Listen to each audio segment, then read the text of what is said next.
Γεια σας Χάρτης. Ήρθε καλοκαιράκι και νομίζω ότι θα χρειαστείτε τις συμβουλές μου ή μάλλον τα suggestions που έχω να σας κάνω για να περάσετε ένα όμορφο καλοκαίρι στον ελεύθερο σας χρόνο βλέποντας ωραία άνιμε από παλιά. Λοιπόν, without further ado, ας αρχίσουμε. Επειδή σας άρεσε το προηγούμενο βιντεάκι που είχα κάνει με τα παλιά άνιμε, είμαι εδώ να σας δώσω άλλο ένα. Το βιντεάκι είναι λίγο διαφορετικό γιατί ναι, κάθομαι όρθιος, βαριέμαι να κάθομαι πια, δηλαδή, έχω σαπίσει. Λοιπόν, πάμε να ξεκινήσουμε. Πρώτο άνιμε που σας έχω είναι από το 2001, το Shaman King. Όσοι δεν το ξέρετε, είναι ένα κλασικό shonen στο οποίο υπάρχουν σαμάνοι, ας πούμε, στον κόσμο και ανά κάμποσα χρόνια, 200 χρόνια νομίζω είναι, κάνουν ένα τουρνουά μεταξύ τους και ο νικητής γίνεται ο Shaman King, ο οποίος, ας πούμε, είναι ο θεός. Okay. Το παλιό άνιμε του 2001 έχει ένα alternate ending γιατί δεν είχε προλάβει να τελειώσει το μάγκα του. Οπότε άμα δείτε αυτό και μετά δείτε του Netflix το version που είναι από το manga τελείως, θα δείτε τη διαφορά. Παρ' όλα αυτά είναι πάρα πολύ ωραίο, έχει ένα από τα ομορφότερα opening, και το ιαπωνικό του και το αγγλικό, ήταν φανταστικά και τα δύο. Θα το ευχαριστηθείτε σίγουρα, είναι 64 επεισοδιάκια μόνο, λουκούμι. Το επόμενο είναι του 2005, ένα από τα personal favorites, λέγεται Basilisk, έχει 24 επεισόδια. Η ιστορία, αν το πάρουμε με την πραγματικότητα, είναι με το πώς αφανίστηκαν οι νίντζα από την Ιαπωνία. Στην ουσία ο Σογκούν τους φοβόταν τόσο πολύ που κανόνισε έναν εμφύλιο μεταξύ των δύο μεγαλύτερων κλάν. Στο άνιμε έχουν και δυνάμεις. Εντάξει, νομίζω ότι είναι ένα από τα καλύτερα shonen που μπορείτε να δείτε και μόνο για 24 επεισόδια, πιστέψτε με, αξίζει. Έχει και romance μέσα, είναι πάρα πολύ ωραίο. Δώστε του μια ευκαιρία. Πάμε στο επόμενο, το οποίο είναι του 2006. Κατηγορία shonen, comedy, ό,τι θέλετε. Λέγεται History's Strongest Disciple Kenichi. Έχει 50 επεισόδια και 4 special συν 11 OVA. Δεν έχει τελειώσει γιατί...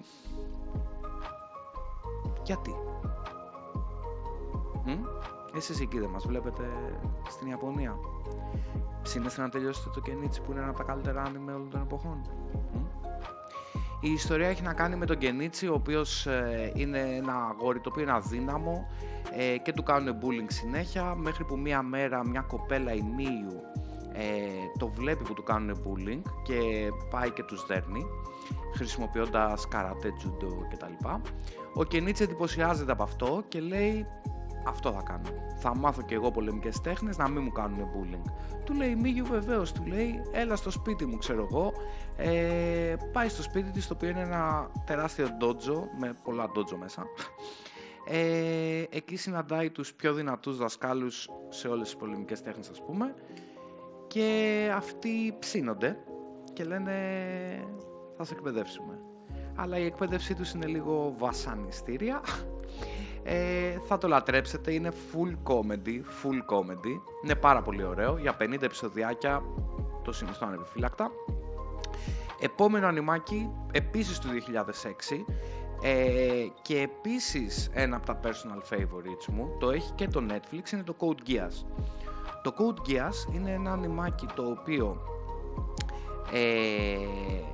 ο πρωταγωνιστής είναι πάρα πολύ έξυπνος, σαν το Light από το Death Note όταν σας βοηθάει, και γουστάρει πάρα πολύ να νικάει αριστοκράτες σε σκάκια, ας πούμε, να βγάζει και λεφτά, του δίνει μια ευχαρίστηση, μέχρι που μια μέρα σπάει ο διάλογος στο ποδάρι του και μια κοπελίτσα, η Σίτσου, του δίνει μια δύναμη, δεν σας λέω τι, δείτε το πρώτο επεισόδιο και θα καταλάβετε.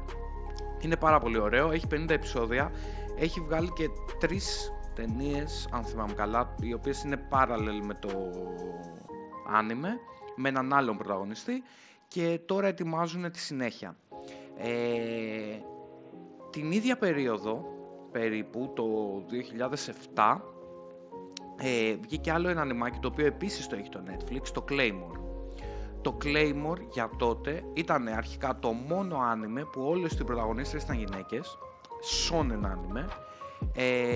Η ιστορία έχει να κάνει με το ότι υπάρχουν κάποια τέρατα στον κόσμο τα οποία τρώνε ανθρώπους και οι άνθρωποι διαλέγουν κάποιες γυναίκες οι οποίες έχουν και αυτές δυνάμεις και τις εκπαιδεύουν για να πολεμήσουν αυτά τα τέρατα και τις στέλνουν σε αποστολές. Το plot είναι πολύ πιο βαθύ από αυτό. Άμα το δείτε σίγουρα θα το ευχαριστηθείτε. By the way, Teresa for the win. Personal favorite. Το κακό είναι ότι όταν τελείωσε το anime δεν είχε τελειώσει το manga και φτιάξανε ένα τέλος εκεί μπλε σαλατούλα. Άμα το δείτε, διαβάστε και τα manga, θα τρελαθείτε. Μιλάμε, είναι ένα από τα πολύ καλοφτιαγμένα manga, ας πούμε είναι επίπεδο Attack on Titan, πριν το Attack on Titan, τόσο βαθύ. Τώρα, 2006, 2007 και 2010 είχε βγει ένα ανιμάκι πολύ πρωτότυπο, λέγεται Air Gear. Το άνιμε έχει να κάνει, και το manga, εντάξει, έχει να κάνει με, ας πούμε, έτσι ψιλοφουτσουριστικό, όπου φτιάχνουν πατίνια, rollers, τα οποία έχουν τόση δύναμη με motors και τέτοια μηχανήματα, ώστε οι άνθρωποι μπορούν να σκαρφαλώνουν και κτίρια με αυτά. Αυτό δίνει βέβαια huge possibilities στους ανθρώπους, τύπου σαν να πετάνε. Οπότε ρε παιδί μου είναι shonen, ο πρωταγωνιστής από μικρός ήθελε να πετάξει, παίρνει τα Air Gear της αδερφής του και πάει και παίζει αγώνες. Έχουν territories και τέτοια. Είναι 25 επεισόδια, 3 OVA και 1 ταινία. Παιδιά, θα ξετρελαθείτε. Εντάξει, ούτε αυτό τελειώνει και γι' αυτό περιμένουμε τη συνέχεια. Αλλά ακόμα και εκεί που το κόβει είναι πάρα πολύ ωραίο. Δεν θα σας χαλάσει καθόλου, θα το ευχαριστηθείτε. Μουσική τέλεια. Είναι ένα από τα καλύτερα για μένα. Τώρα, το 2007 βγήκε ένα από τα μεγαλύτερα, ας πούμε, mecha anime, λέγεται Tengen Toppa Gurren Lagann.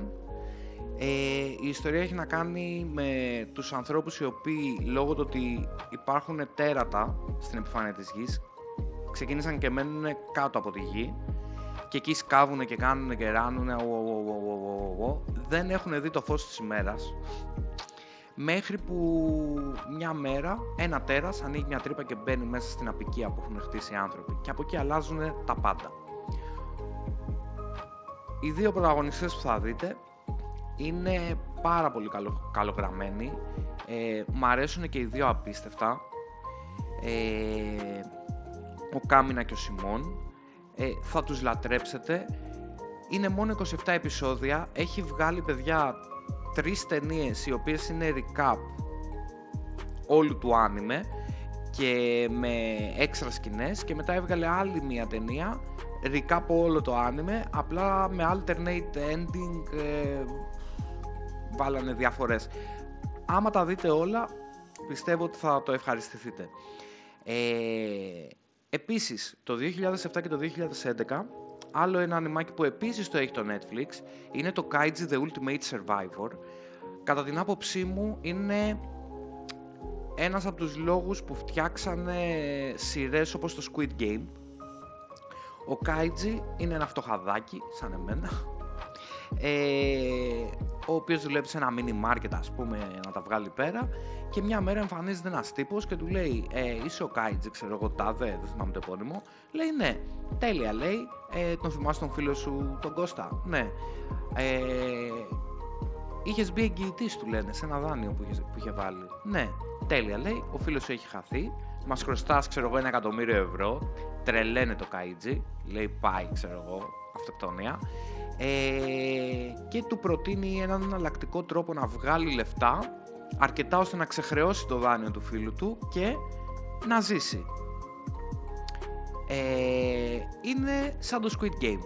Είναι πλούσιοι που μαζεύονται, βάζουν φτωχαδάκια να παίξουν και οι χαμένοι γίνονται σκλάβοι για πάντα, ξέρω εγώ, γιατί από το χρέος δεν σώνονται.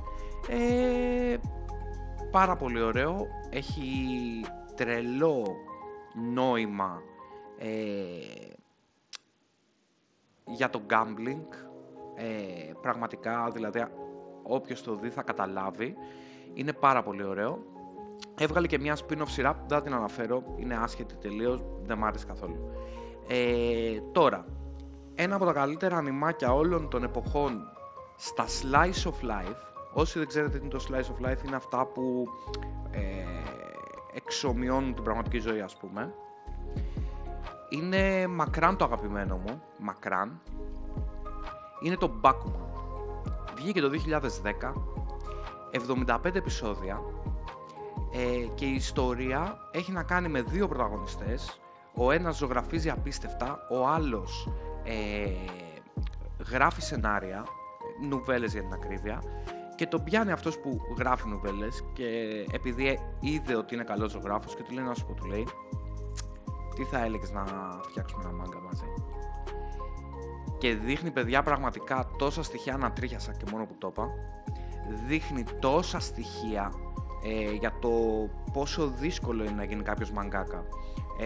Μαγκάκα θεωρούνται αυτοί που ζουνε από ένα μάγκα που βγάλανε και δεν χρειάζεται να ξαναδουλέψουν όλη τους τη ζωή. Ωραία. Πόσο δύσκολο είναι ένα μάγκα να γίνει anime adaptation. Βάζουν μέσα και voice actors, το πόσο δύσκολο είναι να πάρει το ρόλο, ας πούμε, ένας voice actor και αυτά. Παιδιά, είναι απίστευτο. Θα πάθετε πλάκα, θα ανοίξουν οι ορίζοντές σας πραγματικά. 75 επεισόδια, κάντε τη χάρη στον εαυτό σας και δείτε το. Δεν θα το μετανιώσετε ποτέ. Και τελευταίο άνιμε για αυτό το βίντεο, επίσης είναι ένα από τα αγαπημένα μου, είναι το Ούσιο το Τώρα. Βγήκε το 2015, έχουμε φτάσει το 2015 πλέον, τέλειο. Έχει 26 επεισόδια. Το άνιμε είναι επίσης επίπεδου Attack on Titan, δηλαδή έχει plot twist, πολύ βάθος η ιστορία, ενώ στην αρχή είναι πολύ απλό. Δηλαδή σου λέει ότι υπήρχε ένας τίγρης δαίμονας, ας πούμε, που σκότωνε ανθρώπους από εδώ από εκεί, μέχρι που εμφανίστηκε ένας warrior ο οποίος είχε το Beast Spear, το οποίο ήταν φτιαγμένο για να νικάει δαίμονες. Τον κάρφωσε με αυτό, δεν μπόρεσε να τον σκοτώσει, αλλά τον ακινητοποίησε. Και πάνω από το σημείο που ακινητοποιήθηκε έχουν χτίσει ένα shrine, και η οικογένεια αυτού του πολεμιστή με το Spear ζούσε εκεί μέχρι και σήμερα, για να προσέχει τον Τώρα να μην βγει, να μην ελευθερωθεί. Μέχρι που ο πρωταγωνιστής, ο Ούσιο, ανακαλύπτει την καταπακτή, δεν του έχει πει κανείς τίποτα για τον Τώρα. Ανακαλύπτει την καταπακτή, κατεβαίνει κάτω, βρίσκει τον Τώρα, και επειδή είναι πάρα πολύ καλός στη φύση του, αποφασίζει να τον ελευθερώσει. Αυτό είναι μόνο η αρχή, παιδιά. Άμα το δείτε θα καταλάβετε. Όλα τα ανιμάκια σε αυτό το βίντεο, πραγματικά άμα με βάζετε να ξεχωρίσω, δεν θα μπορούσα να πω αυτό, ας πούμε, το αγαπημένο μου. Εκτός από τον Bakuman. Το Bakuman έχει μια ξεχωριστή θέση στην καρδιά μου, πραγματικά. Δείτε όποιο από αυτό θέλετε, γράψτε μου κάτω στα σχόλια αν έχετε δει κάποιο και σας άρεσε ή δεν σας άρεσε, γιατί δεν σας άρεσε. Έλατε να μιλήσουμε στα σχόλια. Επίσης στο description βάζω και τα social media μου, οτιδήποτε χρειαστείτε. Θέλετε να σας προτείνω κάποιο ανιμάκι να δείτε, θέλετε να πάρετε κάποια φιγούρα που έχω πάρει. Ορίστε. Η Μόμη, σαν τη Μόμη ας πούμε, και λέτε αξίζει τα λεφτά της. Εγώ είμαι ο άνθρωπος σας. Στείλτε μου ένα μηνυματάκι, να τα βρούμε. Οτιδήποτε άλλο, κάντε ένα like, να πουσάρουμε λίγο τον αλγόριθμο, γιατί ειδικά για τα ανιμάκια, πραγματικά πιστεύω ότι όσοι βλέπουν άνιμε πρέπει να τα δουν αυτά που έχω στα βίντεο σαν προτινόμενα. Αξίζει πραγματικά. Κάντε ένα subscribe, μπας και γίνουμε πλούσιοι. Γελάω. Τέλος πάντων, αυτά από εμένα, Χάρτης. Σας εύχομαι να έχετε ένα καλό καλοκαίρι. Περάστε όσο καλύτερα μπορείτε. Και μέχρι την επόμενη φορά, γεια σας.